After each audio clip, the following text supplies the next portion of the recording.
జ్యోతిబాబా పూలే జయంతి. ఆయన ఆశయాలను మనందరం కూడా ముందుకు తీసుకెళ్లవలసినటువంటి గురుతర బాధ్యత ఉంది.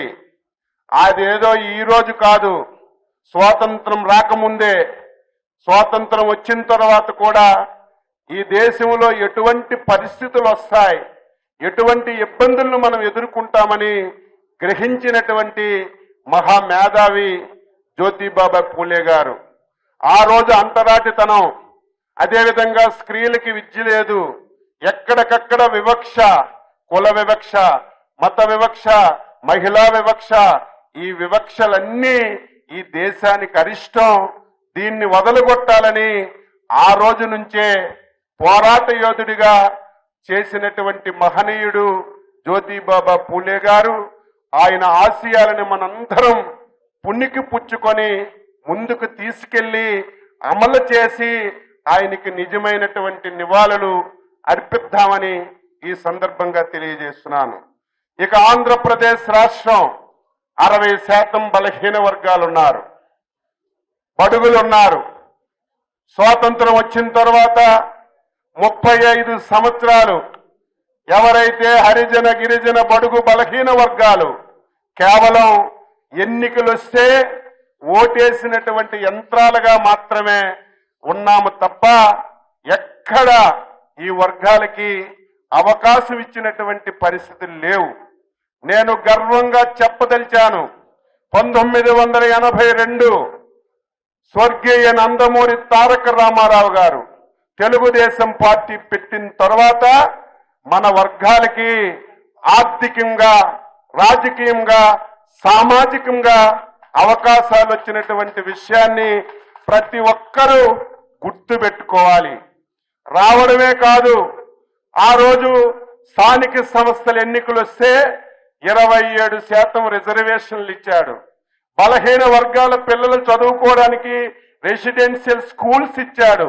బలహీన వర్గాలకి రాజ్యాధికారం ఇచ్చి ఈ రోజు మనందరికీ అవకాశాలు వచ్చాయంటే దానికి కారణం ఎన్టీ రామారావు గారని గర్వంగా మనందరం చెప్పుకోవాలి. అయితే కొన్ని రాజకీయ పార్టీలకి మన మీద కక్ష, మన మీద ద్వేషం. ఎందుకు? బలహీన వర్గాలంటే కష్టం వచ్చినా, ఇబ్బంది వచ్చినా నిరంతరం తెలుగుదేశం పార్టీకి అండగా ఉంటాయి. కాబట్టే ఆ వర్గాలకి మనం ఏమి చేసినా ఉపయోగం పడదని మన మీద కక్ష గట్టి గత కొన్ని సంవత్సరాలుగా పరిస్థితిని మనందరం కూడా గమనిస్తున్నాం. ఈరోజు నేను 2014-19 5 శాఖలకి ప్రాతినిధ్యం వహించాను. పదవులు శాశ్వతం కాదు, నేను ఎప్పుడూ చెప్తాను. పదవిలో ఉన్నప్పుడు 10 పనులు చేస్తే అవే శాశ్వతంగా ఉంటాయి. ఆ రోజు నేను కార్మిక శాఖ మంత్రిగా చంద్రన్న బీమా అని ఒక పథకాన్ని తీసుకొచ్చాను. చాలా సూపర్ హిట్ అయింది. ఎవరైతే యాక్సిడెంట్ లో చచ్చిపోతే వారికి ఆర్తనాదాలకి ఎంతనే విరుగుడు ఆ చంద్రన్న బీమా ఉపయోగపడింది. ఆ రోజు నేను కార్మిక శాఖ మంత్రిగా ఆ కార్యక్రమాన్ని తీసుకొచ్చాను.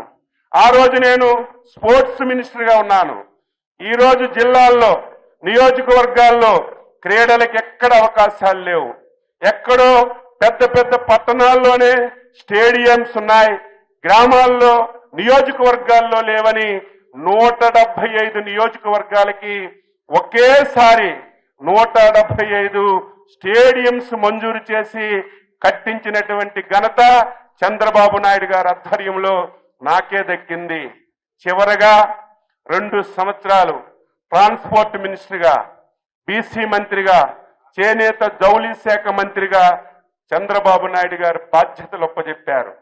బీసీలకి నేను సేవ చేసే భాగ్యం వచ్చిందని ఆ రోజు ఏదో ఈ 2 సంవత్సరాల్లో ఏదో కాలం గడపాలని కాకుండా మనం ఉండేటప్పుడే మంచి మంచి నిర్ణయాలు తీసుకోవాలని ఆ రోజు ఎన్నో నిర్ణయాలు తీసుకున్నాను. 175 నియోజకవర్గాలు ఉన్నాయి. బీసీ రెసిడెన్షియల్ స్కూల్స్ ఎన్ని నియోజకవర్గాల్లో ఉన్నాయి, ఇంకా లేనటువంటి నియోజకవర్గాలన్నీ అని మొత్తం కలెక్ట్ చేసి 65 బీసీ రెసిడెన్షియల్ స్కూల్స్ ఒకేసారి ఒకే జీవోలో ఈ రాష్ట్రంలో మంజూరు చేశాను. అందులో శ్రీకాకుళం జిల్లాలో 8 మంజూరు చేశాను. ఆ రోజు 6 నియోజకవర్గాలకి బీసీ రెసిడెన్షియల్ స్కూల్స్ లేవు, 6 మంజూరు చేశాను. నేను మంత్రిగా స్వార్థంతో నా నియోజకవర్గానికి 2 మంజూరు చేశాను. అవి ఓ రోజు అన్ని భవనాలకి శంకుస్థాపన చేసి నాబార్డు నుంచి డబ్బులు తీసుకొచ్చి కార్యక్రమాన్ని ప్రారంభించాం. దురదృష్టవశాత్తు 2019లో అధికారం పోయింది. మొత్తం పాఠశాలలు ప్రైవేట్ ఎక్కడైతే వేకెన్సీస్ ఉన్నాయో అక్కడ పెట్టి నడుపుతున్నారు. ఎక్కడ కొత్త భవనాలు కట్టలేదు.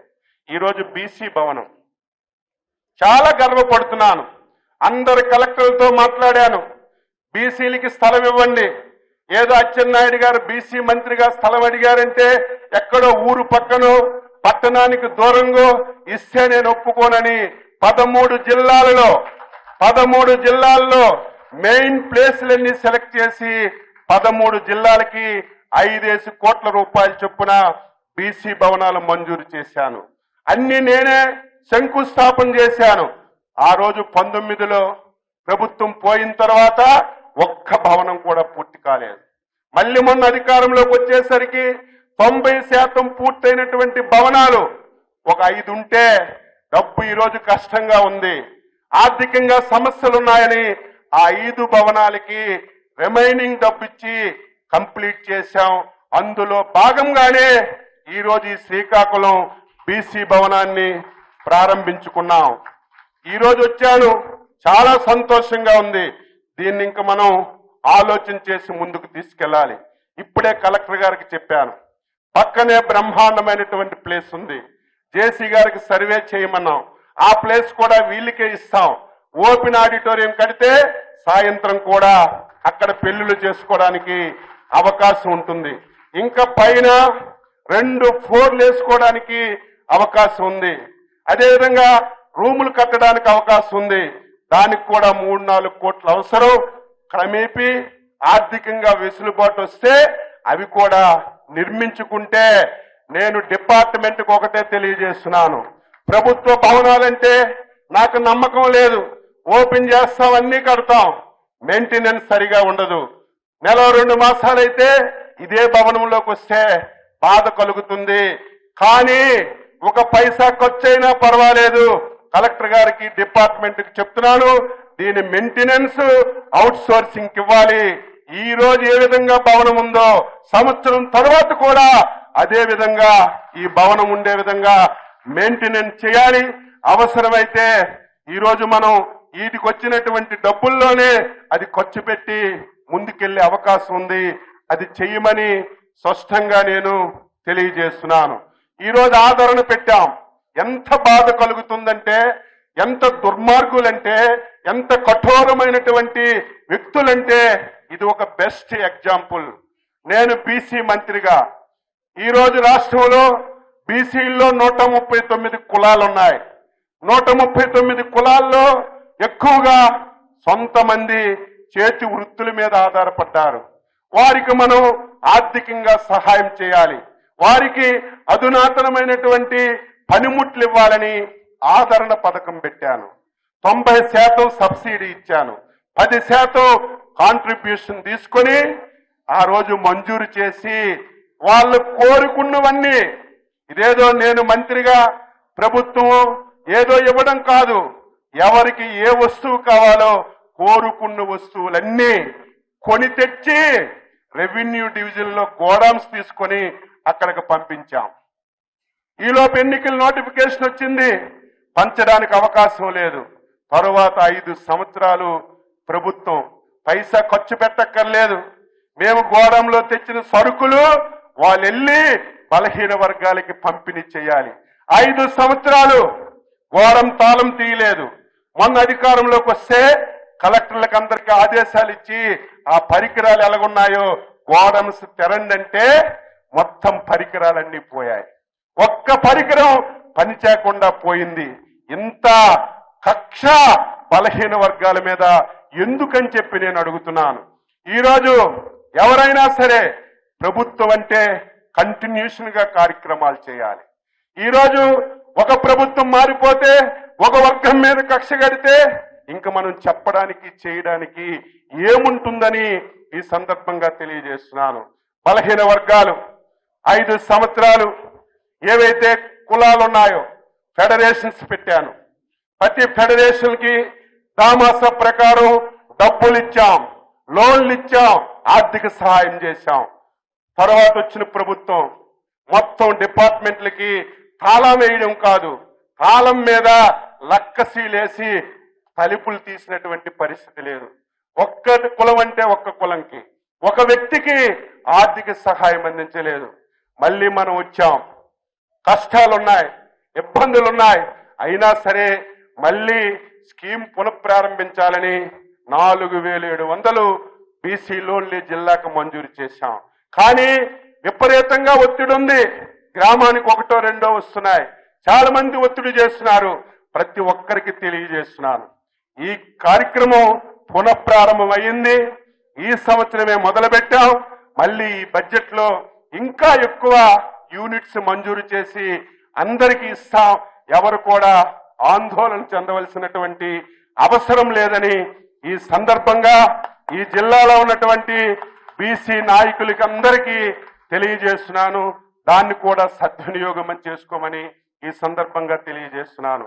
నా ఆలోచన ఒకటే, శ్రీకాకుళం నేను మొన్న చెప్పాను, అంతకు ముందు చెప్పాను, శ్రీకాకుళం ప్రధాన కేంద్రం.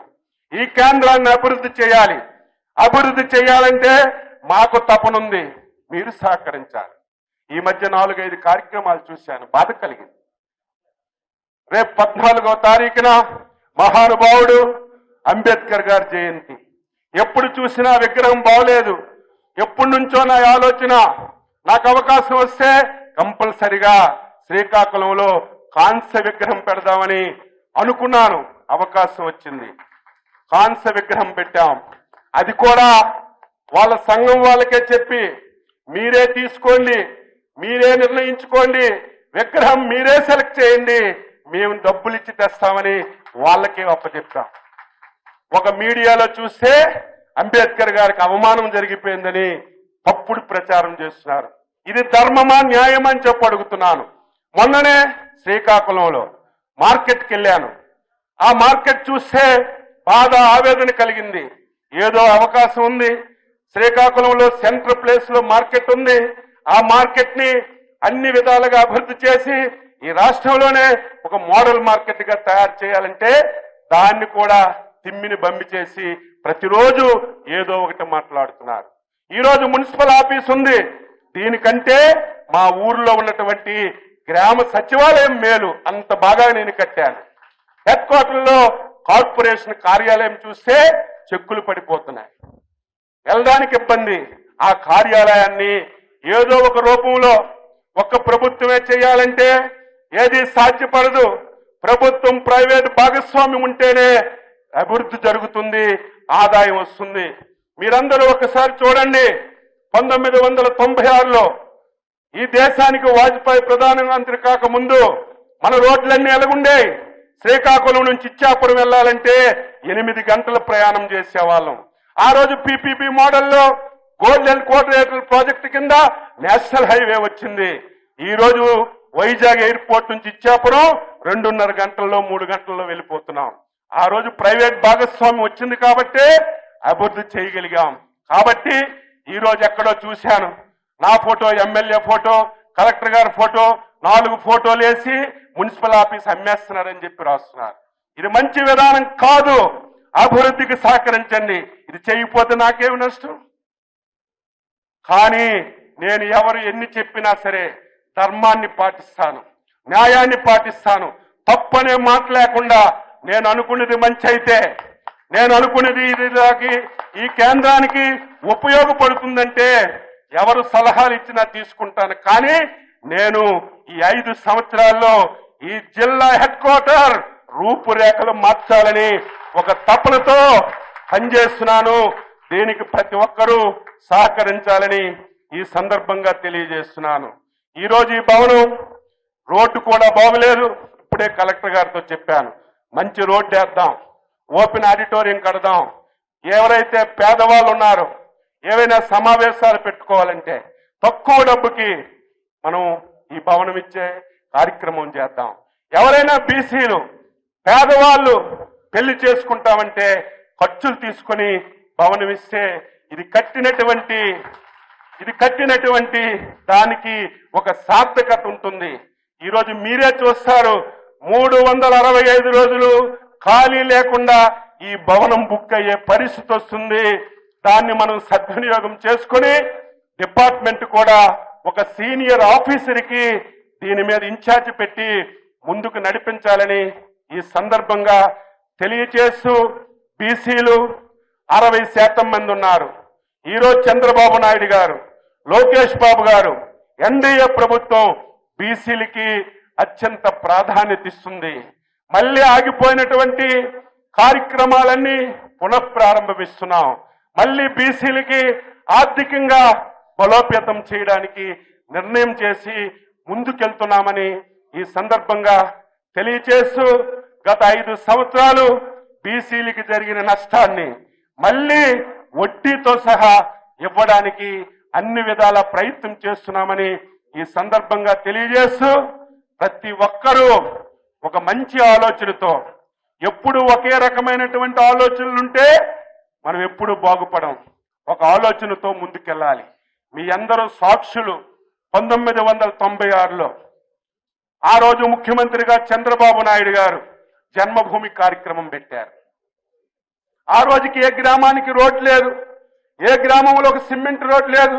ఎవరైనా దాతలు వచ్చి మీరు ఒక 10% డబ్బులు ఇవ్వండి, 90% ప్రభుత్వం ఇస్తుంది, మీ రోడ్లన్నీ బాగవుతాయంటే ఆ రోజు విదేశాల్లో ఉన్న వాళ్ళు, ఆర్థికంగా బలపడిన వాళ్ళు సొంత గ్రామాలకు వచ్చి గ్రామాభివృద్ధిలో భాగస్వామ్యమయ్యారు.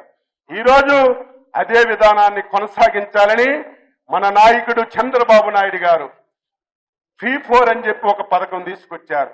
దానికి వింతలుగా మాట్లాడుతున్నారు. బుర్ర పెట్టి ఆలోచిస్తే ఆ పథకం యొక్క ఉద్దేశం తెలుస్తుంది. ఫీ4 అంటే ఇదేదో కొత్త భ్రమ పథకం కాదు. ఎవరైతే డబ్బులు ఉన్నటువంటి 10 మంది, ఎవరైతే అట్టడుగులో ఉన్నటువంటి 10 మందికి సహాయం చేస్తే అదే ఫీ4 విధానమని ముఖ్యమంత్రి గారు చెప్పినా, ఏదో ముఖ్యమంత్రి గారు మాట్లాడుతున్నారని కొంతమంది పనికి మాలిన వారు, అవగాహన లేని వాళ్ళు మాట్లాడుతున్నారు. ముఖ్యమంత్రి గారు ఫీ4 విధానం పెట్టారు. నిన్ననే నేను చూశాను, గుంటూరు జిల్లాలో ఒక ఆయన వచ్చాడు. ఆయనకి బాగా ఆర్థిక స్థోమత ఉంది. ఆ ఊరిలో స్వాతంత్రం వచ్చిన తర్వాత లిఫ్ట్ ఇరిగేషన్ గురించి ప్రభుత్వాలకు అడుగుతున్నారు. ప్రభుత్వాలు చేయలేదు. ప్రతి సంవత్సరం కరువు వస్తుంది. ఆ పెద్ద మనిషి వచ్చి చంద్రబాబు నాయుడు గారికి ఆ లిఫ్ట్ ఇరిగేషన్ కి 10 కోట్లు అవుతుంది, మీరు ఒక పైసా ఇవ్వక్కర్లేదు, ఫీ4 విధానంలో నేనే 10 కోట్లు పెట్టి లిఫ్ట్ ఇరిగేషన్ కడతా ఉన్నారు. ఈ పథకమే లేకపోతే, ఈ మాటలే మాట్లాడకపోతే ఈ కార్యక్రమం ఎప్పుడు జరిగేదని చెప్పి ఈ సందర్భంగా తెలియజేస్తున్నాను. ఈ రోజు ఒక ఐటమ్ వచ్చింది. ఒక ఊరిలో పాఠశాల చాలా అధ్వానంగా ఉంది. ఆ పాఠశాలలో చదివి ఆర్థికంగా బలపడిన వాళ్ళు మొత్తం గ్రామానికి వచ్చి ఆ పాఠశాల నిర్మించారు. ప్రైవేట్ పాఠశాలలు కూడా సరిపో, డిజిటల్ టెక్నాలజీ పెట్టి అధునాతనమైనటువంటి పాఠశాల కట్టారు. దీన్ని మనం చైతన్యవంతులు చేయాలి. ప్రతి గ్రామంలో చర్చ జరగాలి. భగవంతుడి వల్ల, ఈ ప్రభుత్వ నిర్ణయాల వల్ల ఒక పైసా గడించుకుంటే ఆ పైసా ఆ ఊర్లో ఉన్నటువంటి పేదవాడికి, ఒక కుర్రోడు ఉంటాడు, బాగా చదువుతాడు, ఇంజనీరింగ్ చదవాలని ఉంటుంది, కానీ డబ్బు లేక ఇంజనీరింగ్ చదవలేదు. అటువంటి వ్యక్తిని డబ్బున్న వాళ్ళు ఒక ఇంజనీరింగ్ చదివించడానికి ఆర్థిక సహాయం చేస్తే మొత్తం ఆయన కుటుంబం యొక్క పరిస్థితే మారిపోయే పద్ధతి వస్తుంది. అందుకే ప్రతిరోజు మనం దీన్ని మాట్లాడాలి. ఎవరైతే స్తోమత ఉందో వాళ్ళకి మనం మాట్లాడి ఆర్థికంగా సహాయం చేయమని చెప్తే ఆ పథకం కూడా ఉపయోగపడుతుందని ఈ సందర్భంగా తెలియజేస్తూ, మేము ఒక సంకల్పంతో పనిచేస్తున్నాం. ఇది ఒక సువర్ణ అవకాశం. కేంద్రంలో రామ్మోహన్ నాయుడు ఉన్నాడు, మేమిక్కడ ఉన్నాం. సహకరించినటువంటి చంద్రబాబు నాయుడు, ఎన్డీఏ ప్రభుత్వం, లోకేష్ బాబు ఉన్నారు. తప్పనిసరిగా ఈ జిల్లాని చాలా బాధ కలుగుతుంది. ఇప్పుడే నేను కలెక్టర్ గారికి చెప్పాను. మొన్ననే మీ మీటింగ్కి వెళ్ళాం, నేనే చిన్నగా పోయాను. ముఖ్యమంత్రి గారు కలెక్టర్స్ మీటింగ్లో మీరు మీ జిల్లా వెనకబడి ఉంది, 26 జిల్లాల్లో మీ జిల్లా అతి తక్కువ ఆదాయం వచ్చినటువంటి జిల్లాగా ఉంది. పెర్ క్యాపిటల్లో కూడా మీరు 26వ స్థానంలో ఉన్నారు. మీరేం చేస్తున్నారని మమ్మల్ని అడిగితే ఇంత పెద్ద నాయకులు కానీ చెప్పడానికి అవకాశం లేకుండా పోయింది. కారణాలేంటి? శ్రీకాకుళం అంటే ఉద్యమాలు, శ్రీకాకుళం అంటే ఏదైనా ఒక అభివృద్ధి కార్యక్రమం చేస్తామంటే ఎవరో ఒకరు వచ్చి అడ్డు పెట్టడం, ఇది మంచి విధానం కాదు. మన వాళ్ళు కష్టపడిన వాళ్ళు ఇతర ప్రాంతాలకు వెళ్ళి బాగా కష్టపడి రాణిస్తున్నారు. మన దగ్గర అవకాశాలు లేవా? 194 కిలోమీటర్లు సుదీర్ఘమైనటువంటి తీర ప్రాంతం ఉంది. కష్టపడి పనిచేసినటువంటి మనుషులు ఉన్నారు. గలగల పారినటువంటి వంశధార, నాగావళి, బహుళ నదులున్నాయి. ఏం తక్కువ ఈ జిల్లాకి? తక్కువ సహకారమే తక్కువ. మొన్ననే రామ్మోహన్ నాయుడు గారు, నేను కేంద్ర పౌర విమానాలయ శాఖ మంత్రిగా ఉన్నాను, ఈ జిల్లాకు ఒక ఎయిర్పోర్ట్ కట్టాలని నా యొక్క తపనంటే వెంటనే జెండా పట్టుకొని లెగిస్తున్నారు. ఎక్కడ అభివృద్ధి జరుగుతుంది? కాబట్టి ప్రతి ఒక్కరూ దీని మీద చర్చించాలి, ప్రతి ఒక్కరికి చైతన్యపరచాలి. శ్రీకాకుళం జిల్లా నుంచి వలసలు ఆపాలంటే, శ్రీకాకుళం జిల్లాలో మళ్ళీ ఉపాధి జరగాలంటే, శ్రీకాకుళం జిల్లాలో పేదరికం పోవాలంటే ఏకైక మార్గం పారిశ్రామికంగా అభివృద్ధి జరగాలి. వనరులన్నీ ఉపయోగించుకోవాలి. ప్రతి ఒక్కరూ పాజిటివ్ మైండ్ తో ముందుకెళ్తే తప్ప ఇంకా 70 సంవత్సరాలైనా మన జిల్లా ఇలాగే ఉంటుంది. దీన్ని ప్రతి ఒక్కరు అర్థం చేసుకోండి. రాజకీయాల ఎన్నికలు వచ్చినప్పుడు రాజకీయం చేద్దాం. నీ పాలసీలు నువ్వు చెప్పు, నా పాలసీలు నేను చెప్తాను. నా పాలసీకి నమ్మితే నా కోట్లేస్తారు, నీ పాలసీకి నమ్మితే నీ కోట్లేస్తారు. కానీ అధికారం పోయిన తెల్లారి నుంచి ప్రభుత్వానికి ఏదో ఇబ్బంది పెట్టాలని, అభివృద్ధికి ఆటంకం కలిగించాలని అనునిత్యం పనిచేస్తే మంచి విధానం కాదు. నేను 6 సార్లు ఎమ్మెల్యేగా గెలిచాను, 2 సార్లు మంత్రి అయ్యాను, రాష్ట్ర పార్టీ అధ్యక్షుడిగా పనిచేశాను. నాకింక దేని మీద మోజు లేదు. భగవంతుడు వచ్చిన ఈ అవకాశాన్ని ఈ జిల్లా అభివృద్ధికి ఉపయోగించాలి. ఈ జిల్లా అన్ని జిల్లాలతో పోటీ పడాలని అనునిత్యం అదే ఆలోచనతో పనిచేస్తున్నాం. దానికి ప్రతి ఒక్కరూ సహకారం అందించాలని చేతులు జోడిస్తూ వేడుకుంటూ ఈరోజు ఒక మంచి కార్యక్రమాన్ని మనం ఈరోజు ప్రారంభించాం. ఈ కార్యక్రమం వల్ల బలహీన వర్గాలకి ఉపయోగపడుతుంది. వారి పిల్లల పెళ్లి చేసుకోవడానికి ఇంకొక ఆలోచన ఉంది. నేను మంత్రి గారితో మాట్లాడి అవసరమైతే IAS IPS స్టడీ సర్కిల్ కూడా ఇక్కడ ఒకటి పెట్టడానికి ప్రయత్నం చేస్తాను. స్టడీ సర్కిల్ పెడితే మీద రూమ్స్ కడితే పేదవాడు స్టడీ సర్కిల్లో చదువుకుంటే వాళ్ళకు కూడా అవకాశాలు వస్తాయి. ఆ కార్యక్రమం కూడా నేను ఇమీడియట్ గా మాట్లాడి అది కూడా చేస్తాను. ఈ రోజు భగవంతుడి దయ, చంద్రబాబు నాయుడు ఆశీస్సులతో ఒక సీనియర్ మంత్రిగా ఉన్నాను. ప్రతి మంత్రి మనకు సహకరిస్తున్నాడు. న్యాయబద్ధంగా ఏదైనా పని అడిగితే కాదన్న వాళ్ళు ఎవరూ లేరు. ఈ అవకాశాన్ని ఉపయోగించుకొని ఈ జిల్లాని అన్ని విధాల అభివృద్ధి చేయడానికి మనస వాచ కర్మన నేను పనిచేస్తాను. దానికి ప్రతి ఒక్కరూ సహకరించాలని చెప్పి కోరుతూ, ఇటువంటి మంచి కార్యక్రమం ఒక మహానుభావుడు బీసీ నాయకుడు పుట్టినరోజు నాడు ఇటువంటి మంచి ఒక మార్నమెంట్ లాంటి భవనం ప్రారంభించడం మనం పూర్వజన్మ సుకృతంగా భావించి దీన్ని చక్కగా సద్వినియోగం చేసుకుందామని తెలియజేస్తూ అందరికీ నమస్కారం. థ్యాంక్ యూ అనండి. మరిన్ని వీడియోస్ కోసం ఛానల్ ని సబ్స్క్రైబ్ చేయండి. లేటెస్ట్ అప్డేట్స్ కోసం వాట్సాప్ ఛానల్ ని ఫాలో అవ్వండి. ఆ లింక్ డిస్క్రిప్షన్ లో ఉంది.